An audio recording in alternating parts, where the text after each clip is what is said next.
Morning সবাইকে নিয়ে আসলাম আরো একটা নতুন মিনি ব্লগ। সকালে উঠে মাথাটা সুন্দরভাবে আঁচড়ে নিলাম, পর কিছুক্ষণ বই পড়ে নিচ্ছিলাম।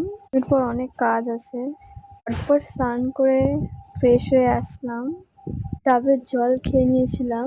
পুজো দেওয়ার পরই খেয়েছিলাম, দেখি পুজো দেওয়া কমপ্লিট, দুপুর টাইমে হয়ে গেছিল সবকিছু।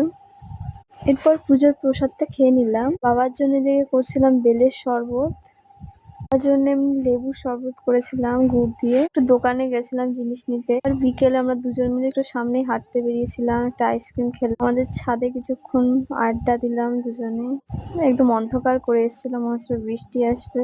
ছাদে এত সুন্দর হাওয়া হচ্ছিল। আবার এই রাস্তায় চলে আসলাম, বাড়িতে এসে চা খেলাম। সন্ধ্যের দিকে তো সেই বৃষ্টি এসেছিল, লাইনও ছিল না, তার মধ্যেও মা সবার জন্য গোলা রুটি করছিল, আমিও খেলাম বসে মায়ের সাথে। তারপরে ডিম সিদ্ধ আর ভাতও খেয়েছিলাম রাতে। ওই মিনি ব্লগ।